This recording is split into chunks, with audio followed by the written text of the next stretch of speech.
네, 연초 AI 업계를 놀라게 한 중국의 딥시크 충격이 채 가시기 전에 중국의 또 다른 스타트업 문샷 AI가 개발한 키미 K2도 아주 높은 성능을 보였다고 중국 언론이 보도했죠. 키미 K2는 코딩과 작문 분야에서 두각을 나타내며 기술적 완성도가 돋보였다는 평가를 받았다고 합니다. 정부가 내건 AI 3대 강국 도약 어떻게 이뤄낼지 기술적 격차가 더 벌어지고 있는 건 아닌지 두 분과 얘기 나눠보겠습니다. 윤석빈 서강대 AI 소프트웨어 대학원 특임 교수, 염승환 LS증권 이사 나오셨습니다. 어서 오십시오. 네, 안녕하세요. 안녕하십니까. AI 3대 강국 도약, 이재명 정부의 첫 공약이고 1호 공약. 이번 정부가 지금 역점적으로 추진하는 건데요. 펀드를 조성한다, 또 인재를 양성한다 있는데 3대 강국이라면 미국과 중국 다음일 텐데 그럼 무슨 기준으로 우선 3대 강국을 얘기하는 건지 윤석빈 교수님, 우리가 3대 강국 하면 뭘 기준으로 3대 강국을 얘기하는 겁니까? 예, 종합적인 건데요. 네. 먼저 인프라, 아까 말씀 기술력이 있고요. 네. 그리고 인재가 있고요. 그리고 또 얼마나 활용을 잘하는지. 그게 세 가지로 보면 될 것 같습니다. 종합적으로.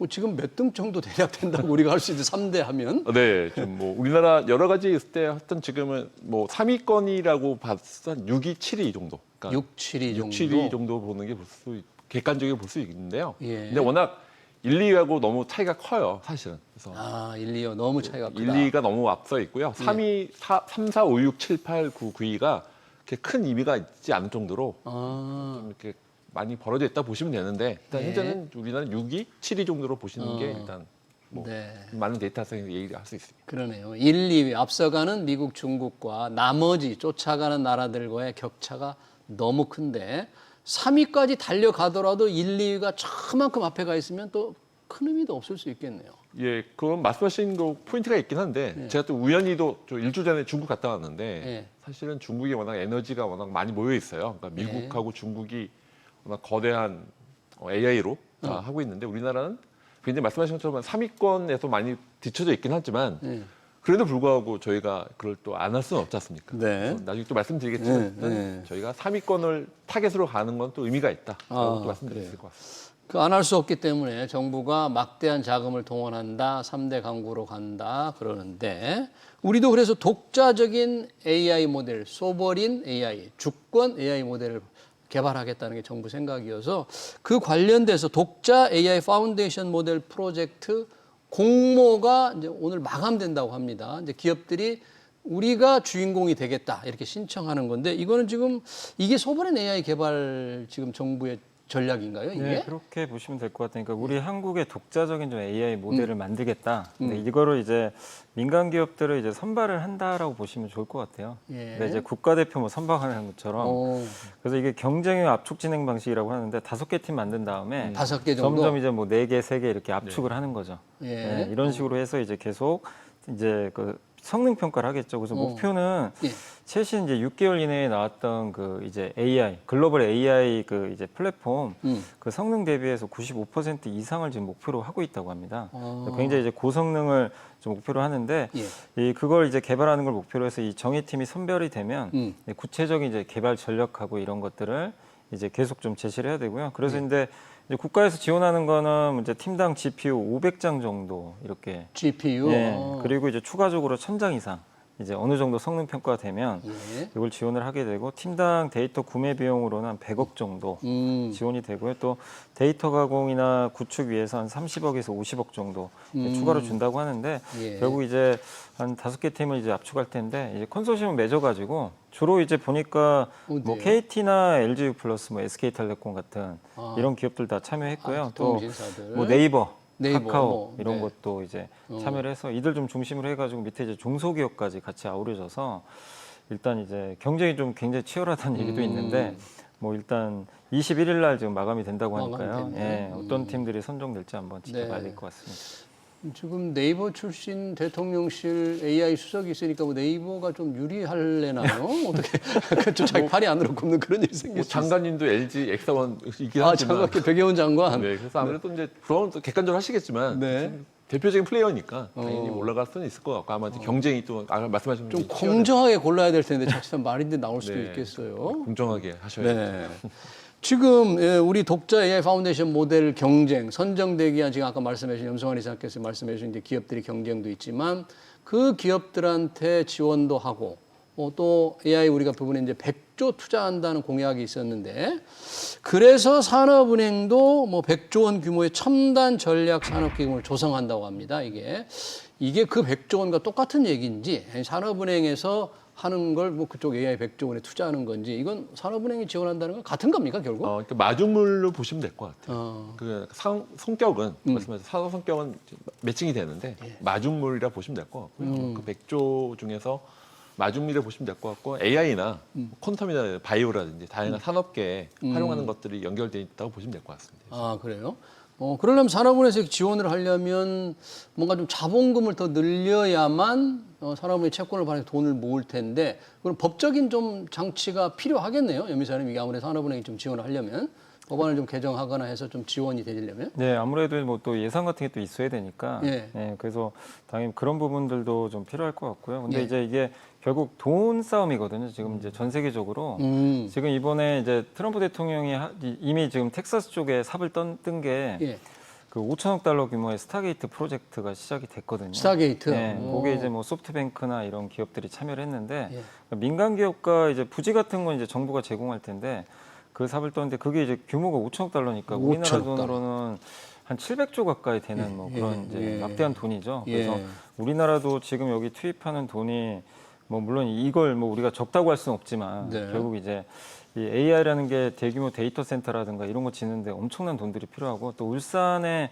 SK랑 아마존이 같이 이제 하기로 했는데 그게 1단계가 7조 원 정도 드는데 총 70조가 된다고 하더라고요. 그러니까 이제 막대한 돈들이 이제 들어갈 텐데 이제 정부가 어쨌든 지금 AI에 지금 방점을 딱 두고 적극적인 지금 투자를 하기로 했기 때문에 일단 100조 물론 이제 이게 많아 보입니다. 되게 우리나라 입장에서는 이게 적은 돈 절대 아니거든요. 아까 비교해 보니까 근데 또 얼마 안 되겠처럼 보이네요. 근데 이제 해외랑 비교하면 그러니까. 뭐 어쨌든 이제 지금 적을 수도 있지만 우리 한국 입장에서는 이 3년간 100조 원 대한민국 리바운드 프로그램 추진한다고 하니까 이 부분에 있어서 저는 뭐 여기에 투자하는 건 돈을 아껴서는 안 된다. 지금 사실 AI 특히 이제 제일 무서운 국가 중국이거든요. 중국이 너무나 지금 이제 사실은 중국은 거기에 그 AI 인재만 해도 엄청나죠. 우리가 뭐 지금 비교가 안 된다고 할 정도니까 지금 사실 한국은 좀 늦은 감이 있는 것 같아요. 근데 뒤늦었지만 이렇게 자원을 좀 마련해서 좀 적극적으로 투자하는 것 자체는 저는 좀 긍정적으로 좀 생각하고 있습니다. 지금 100조 원이라는 게 뭐 정부가 다 하는 건 아니겠죠. 이제 민간과 함께하는 규모를 일단 얘기하겠죠.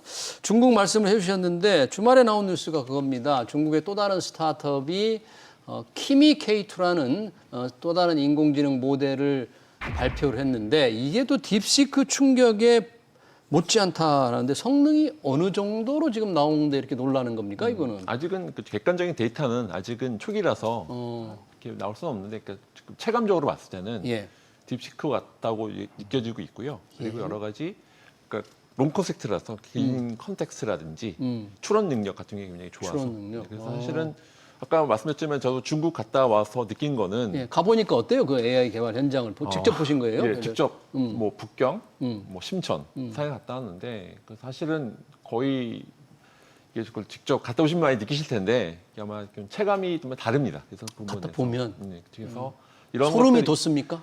그 인재 뭐 왕국. 딥시크나 뭐 키미 K2 같은 나오는 게 이상하지 않다 느낄 이상하지 정도로 젊은이들이 우리나라는 좀 52시간을 많이 퇴근하고 있는데 거기는 지금 새벽까지 젊은 친구들이 스타트업에 그 모여 있는 보면 에너지가 느껴져요. 그런 것들이 해서 AI 네이티브를 정말 지향하는 중국이 치고 나갈 때 많이 느껴지고 있고요. 그런 관점에서 봤을 때는 아까 말씀드린 이것도 하나의 뭐 딥시크, 뭐 키미케 하나의 예고 중간총 같으면 거의 스타트업이 2만 개가 있는데 그 중에서 뭐 딥시크 같은 기술력이 다 숨어 있는 히든 챔피언들이 많다 느껴지고 있습니다. 네, 잠깐 언급을 하셨는데 우리 이제 52시간 규제 이 정부가 조금 풀려고 했었습니다. 이재명 대통령이 선거 기간 중에는 그런 연구개발 인력들을 위해서 풀려고 했는데 아무래도 이제 노동계 반발이 좀 있다 보니까 우리는 이제 제대로 풀진 않고 유연한 근로제를 통해서 조금 해보자 그런 건데 중국과 비교하면 참 따라가기가 좀 벅차네요. 그런 규제가 있다면. 예, 그 제가 뭐 그 공익오피스 같은 데 가보면 중간촌이라고 이제 북경 내 청와대에 있는 그 스타트업 오피스들이 있는데요. 거의 뭐 지금 새벽까지 계속 남아서 네. 뭐 저랑도 얘기하다가 또 들어가서 일해야 된다 그러고 제가 직접 경험하다 보니까 그러니까 제가 지금 한국에서 느끼지 못했던 스타트업의 에너지를 많이 느끼고 왔습니다. 네, 우리 스타트업들도 열심히 하고 있습니다만 환경이 이렇게 다른데 그런 면에서 볼 때는 인공지능 우리가 이제 3대 강국이 되려면 여러 가지가 많이 필요하잖아요. 정부에는 정책적 의지가 강하고 방향은 좋은 것 같은데 그거를 추진할 수 있는 인력 문제에 대해서 중국 방금 언급하신 중국이라든지 미국, 우리 한국을 비교해 보면 우리가 AI 인재 수준, 뭐 절대적인 숫자라든지 또는 기술력 이렇게 비교하면 어떻게 우리가 평가를 할 수 있을까요? 일단 뭐 규모에서 정말 밀리는 것 같아요. 지금 일단 뭐 민간 투자 규모만 해도 예. 그러니까 민간에서 이미 AI 투자한 규모가 미국이 한 1,091억 달러 정도 된다고 하는데 1,091억 달러. 한국은 이제 13억 달러밖에 안 되니까 예. 물론 이제 우리가 쫓아가겠지만요. 그리고 이 조사를 보니까 글로벌 100대 AI 인재 이제 그 관련해서 이렇게 수치를 보니까 예. 중국이 그러니까 그 AI 인재 중에 순위 매겨봤더니 중국이 한 57명 정도가 들어가 있고 예. 미국이 20명인데 100대 AI 인재 중에서 근데 중국이 한국은 한 명이라고 하더라고요. 한 명. 그러니까 이제 우리가 좀 양도 밀릴 수밖에 없는 그런 좀 상황인데, 근데 우리나라 또 아시겠지만 지금 최근에 나오는 이제 이렇게 뭐 고등학생들 보면 다 물어보면 의대 가고 싶어해요.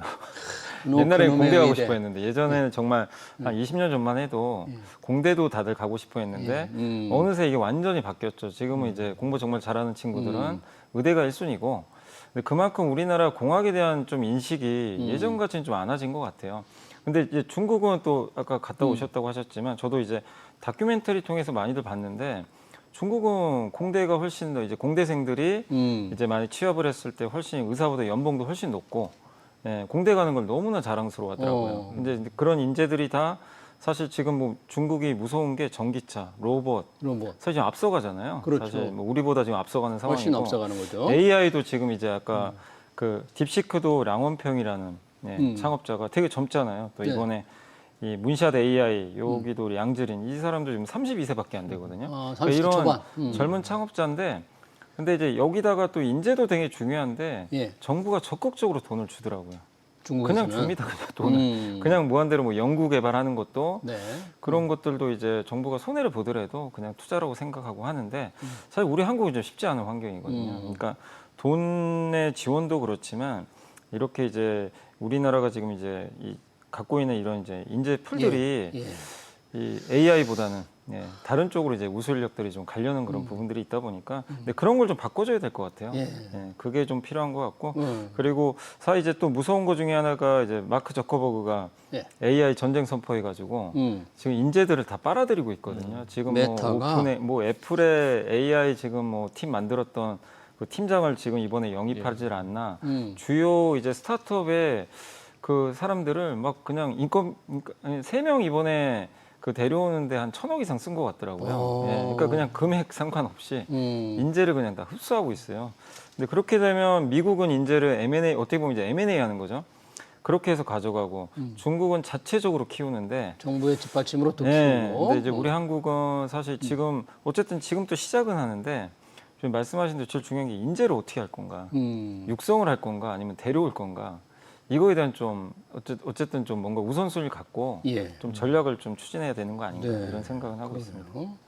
데려오려고 해도 파격적인 조건을 대우를 해야 되는데 현실적으로 그게 우리 학교에도 계시지만 그게 쉽지가 또 않잖아요. 우리는 기업들이 엄청나게 그 스카우트 비용이 필요할 텐데 그것도 현실적으로 어렵고 학교에서 또 키우는 것도 시간이 좀 많이 걸리고 참 이 부분 걱정되네요. 우리가 3대 강국 도약의 큰 걸림돌이 될 수도 있겠어요. 자칫하면. 예, 맞습니다. 아까 말씀하신 대로 현재 AI 인재는 중국에 있는 중국 사람과 미국에 있는 중국 사람이 있는 경쟁이거든요. 제가 아까 말씀드린 중국에 있는 중국 사람, 미국에 있는 중국 사람. 지금 현실이 그렇습니다. 아까 말씀하신 것처럼 미국에 있는 중국 사람과 중국의 중국 사람이 AI 인재를 좀 경쟁을 하고 있는 상태라서 우리나라는 좀 아까 말씀한 한 5% 4%밖에 안 되는 비율이에요. 그래서 그런 관점 비율도 그렇고요. 이 아까 예산적인 부분도 사실은 아까 여러 가지 미국, 중국에 비해서는 예산 밀릴 수밖에 없는 규제 때문에 여러 가지 규제라든지 뭐 이 교육부 예산 정책이라든지 그런 것 때문에 밀리는 건 맞고요. 사실 결국은 산학협력이라고 할까요? 산학협력. 그렇게 연결할 수밖에 없어서 우리나라 과기부도 뭐 4대 천왕 얀루쿤과 연결한다든지 그렇게 노력을 하고 있습니다. 하고 있어서 산업협력 그리고 글로벌하게 좀 확장하는 거를 하지 않으면 말씀하신 것처럼 굉장히 저도 이번에 직접 갔다 오고 느끼는 거는 이게 골든타임이 얼마 안 남았다. 얼마 안 남았다. 우리가 저 따라갈 그- 수 있는 시간. 좀 많이 체감하고 와서 예. 그런 것들 좀 이번 기회에 좀 말씀드리고 싶습니다. 예. 깜짝 놀라 오셨네요. 역시 중국에 갔다 오면 그 예, 저도 중국의 그냥 이렇게 유튜브로 보는 거와 실제 현장 가서 많이 달라서 그러니까 중국은 다크 팩토리라고 아예 중국 다크 팩토리라고 해서 아예 전기를 끄고 사람이 없이 돌아간다고 하는 표현이에요. 다크 팩토리. 그러니까 오, 팩토리인데 다크하다. 빛이 필요 없는 왜냐? 사람이 없기 때문에. 사람이 없지. 그래서 그렇게 다크 팩토리라는 표현을 쓰고 있는데 실제 이게 워킹하고 있습니다. 그러네요. 자, 이런 인공지능 경쟁이 치열한데 우리가 지금 이 정부가 내건 게 주권 소버린 AI입니다. 우리의 독자 모델, 우리 산업 상황에 딱 맞는 독자 모델 개발이 큰 축이고 또 하나의 축이 이 특정 산업에 집중된 특화된 버티컬 AI라고 합니다. 이게 버티컬 AI는 또 우리가 앞설 수도 있다. 우리 제조업이 강하냐 그런 얘기를 하는데 정확하게 이게 뭡니까? 우리 버티컬 AI라는 게. 그러니까 버티컬은 특정 산업이나 업무 분야에 예. 그 AI를 이제 접목을 해서 그것만 이제 특정하게 이제 해서 좀 육성하는 그런 이제 AI로 좀 보시면 좋을 것 같은데 예. 예를 들면 뭐 그런 거죠. 의료 AI 같은 거. 의료 AI. 예. 뭐 요즘에 또 뭐 자율주행도 사실은 이제 물리 AI로 많이 하는데 뭐 예. 로봇이나 자율주행 예. 이런 이제 피지컬 AI도 있고요. 근데 사실 이제 이런 부분들은 우리가 좀 밀리죠.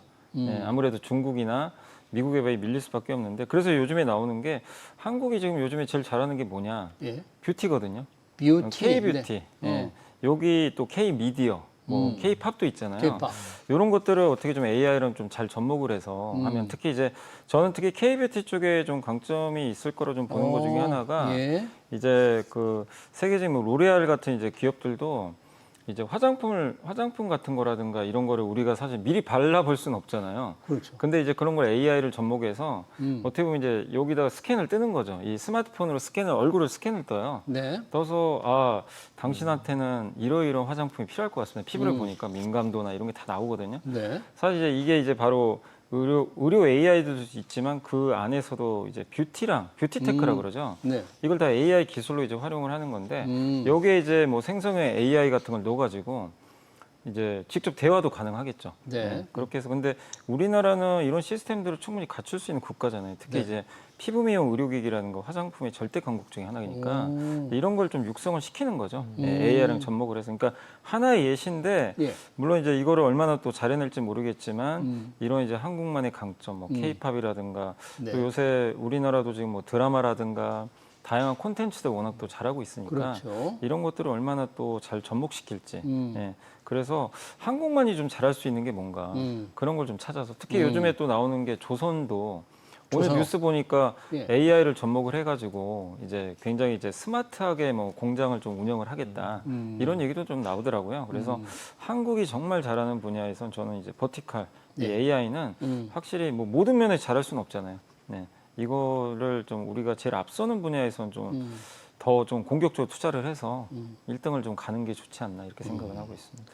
그러니까 우리가 독자 AI 파운데이션 모델, 주권 소버린 AI를 개발하지 않더라도 버티컬 AI에서는 다른 나라의 오픈 소스인 걸 활용해서 네. 개발해서 우리가 1등을 할 수 있다. 그런 얘기네요. 맞습니다. 어, 그러니까 아까 잘 설명해 주셨는데 네. 저는 이제 포인트가 아까 우리 제조 AI 같은 우리 제조. 방산이라든지 방산. 중공업 아까 그런 게 워낙 강하지 않습니까? 음. 그런 산업적인 강한 거에다가 AI를 결합시키자라고 하는 게 결합시켜서. 버티컬 AI가 지금 기본적인 방향일 것 같고요. 예. 그래서 아까 저도 K-팝 그런 거 저도 동의하고요. K-팝, K-뷰티 쪽에서 네. 우리가 강점이 있을 수 있다. 한쪽 축은 아까 제조업 쪽도 남아 있을 것 같아요. 왜냐하면 중공이라든지 나이 많으신 그 이게 노하우들을 데이터가 아직 없거든요.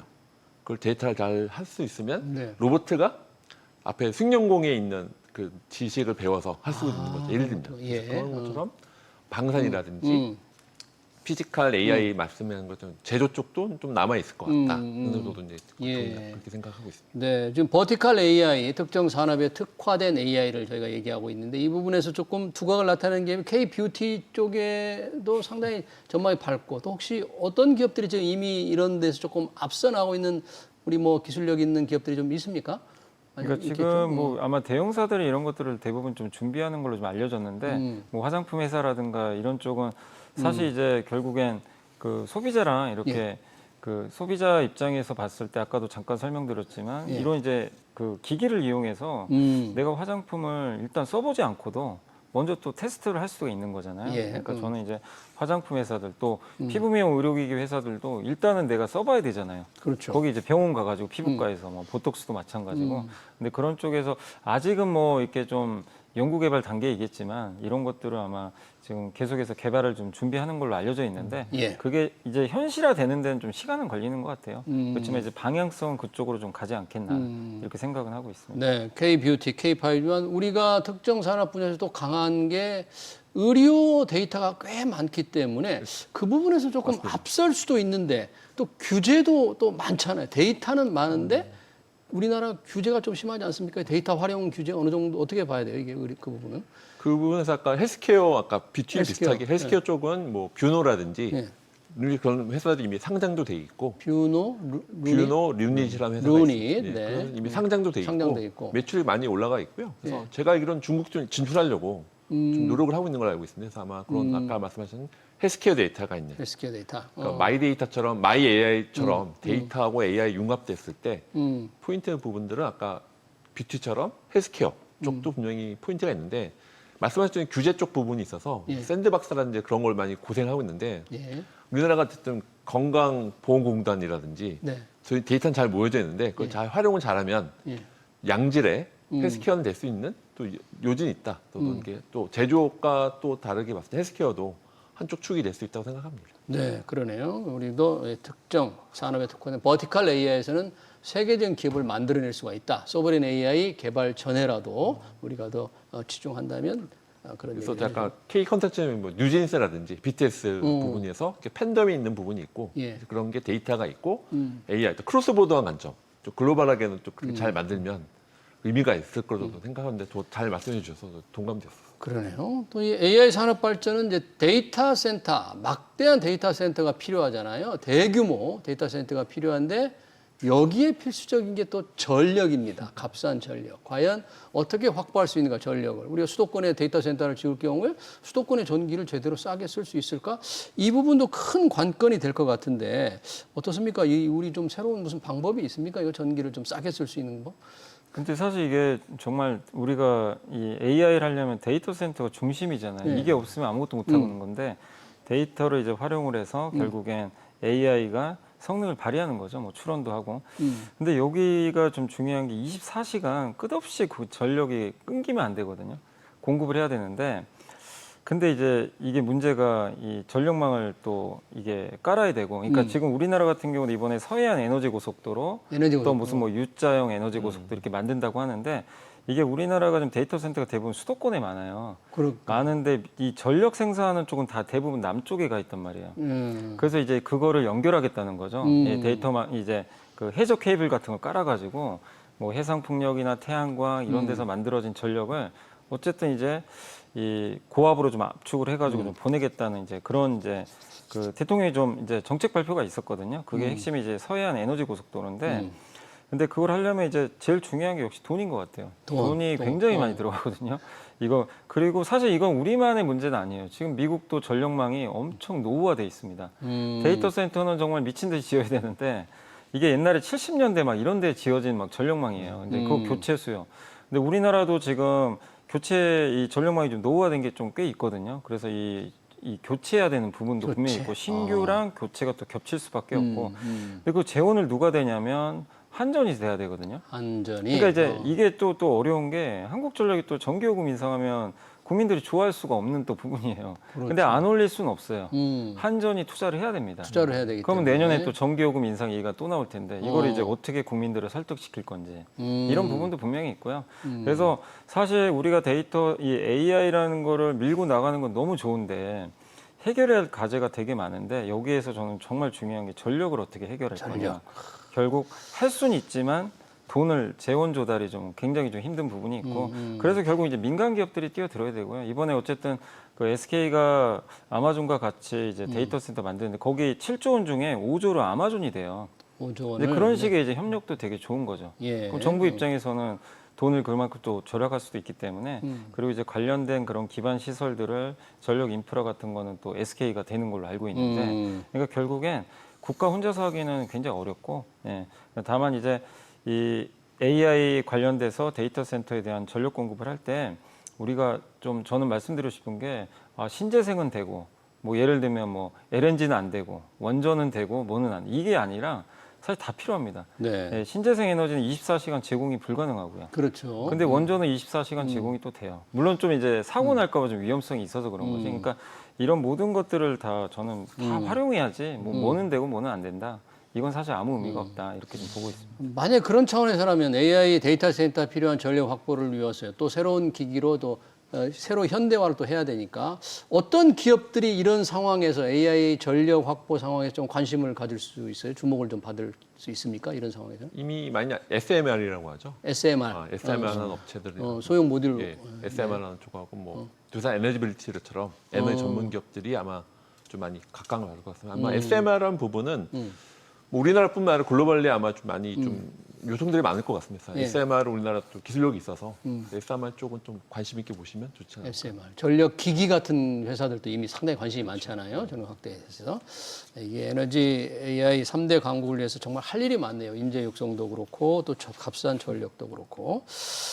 시간이 많지 않습니다만 염승환 이사께 잠깐 짧게 좀 답변을 듣고 싶은데 이렇게 AI 앞으로 우리 3대 강국도 말이냐 글로벌 경쟁도 치열한데 증시 차원에서는 뭐 AI 관련 기업 주가에 뭐 거품이 있다 이렇게 얘기하는 사람도 있다는데 혹시 염 이사께는 어떻게 보세요? 아니 저는 뭐 그런 얘기가 나오긴 하는데 90년대 말에도 그랬잖아요. 한번 IT 버블 터져가지고. IT 버블 때도. 근데 그때랑 분명 다른 게 지금 AI 기업의 대장이 누구죠? 엔비디아입니다. 엔비디아는 막대한 돈을 벌고 있어요. 돈을 벌면서 주가가 올라가는 거기 때문에 성과가 실제 나고요. 그다음에 지금 엄청난 빅테크들이 투자를 다 해놓고 있죠. 몇 년 후엔 그게 또 결실로 돌아오겠죠. 그러니까 이게 거품이라고 우리가 보려면 몇 년은 지나야 확인이 가능하지 지금은 알 방법은 없어요. 근데 분명한 건 지금은 거품은 아니다. 왜 실제 돈이 벌고 있고 실제 돈을 그리고 정말 우후죽순처럼 모두 가는 게 아니라 정말 검증된 대형 기업들 위주로 이게 시장이 재편이 되고 있기 때문에 네. 공급이 많이 늘면 그게 나중에 무너지거든요. 근데 지금은 공급이 아니라 오히려 공급이 좀 부족하잖아요. 네, 그래서 저는 아직은 거품을 걱정할 단계는 아니다 이렇게 생각합니다. 네, 잘 알겠습니다. 우리 AI 3대 강국 도약하겠다는 이 정부의 꿈 과연 언제쯤 실현될지 관련 걸림돌은 무엇인지 관련 토론 여기서 마쳤습니다. 그러니까 윤석빈 서강대 특임교수, 염승환 LS증권 이사였습니다. 고맙습니다.